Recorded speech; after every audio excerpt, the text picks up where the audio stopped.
Powered by the Montana Television Network. The 10 o'clock news continues on KAJ, Montana's news leader.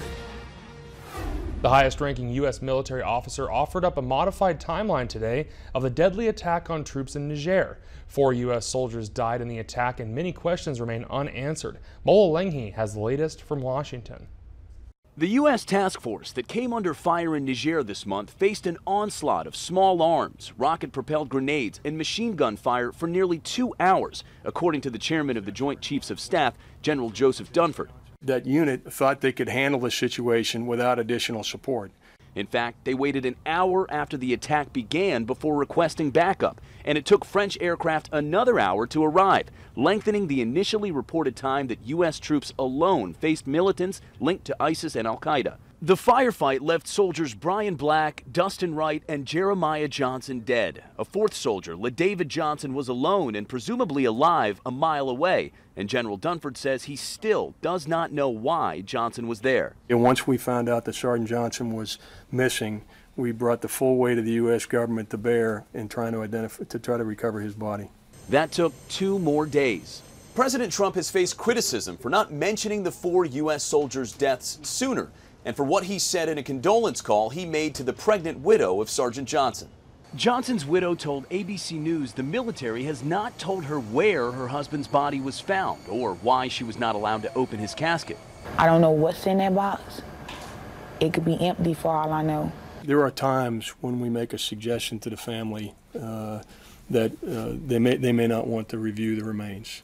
At the end of the day, the policy is it's the family's decision. General Dunford says as soon as investigators have answers about what happened to Sergeant Johnson and the other 3 soldiers, the families will get a personal visit with all the details. Mola Lenghi, CBS News, the White House.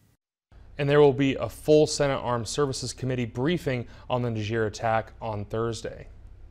The sentencing hearing for Army Sergeant Bo Bergdahl got underway this morning at Fort Bragg in North Carolina, but lasted less than an hour and a half before it was adjourned until Wednesday.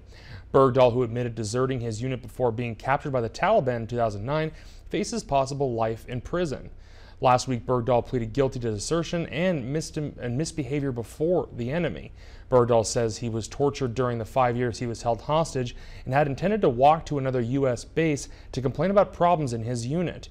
In 2014, Bergdahl was freed in exchange for 5 Taliban detainees being held at Guantanamo Bay.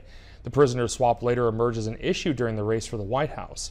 Bergdahl is expected to testify during his sentencing hearing. Authorities in Tampa, Florida are still hunting for a possible serial killer connected to 3 murders within 10 days. Tonight, residents came together for a community meeting for an update on the manhunt and to stand in a moment of silence. Tampa Bay officers patrolled the streets throughout the day, talking to residents and looking for clues. Officials believe the killings are connected because of their close proximity and the time frame, but have been reluctant to link the murders to a serial killer.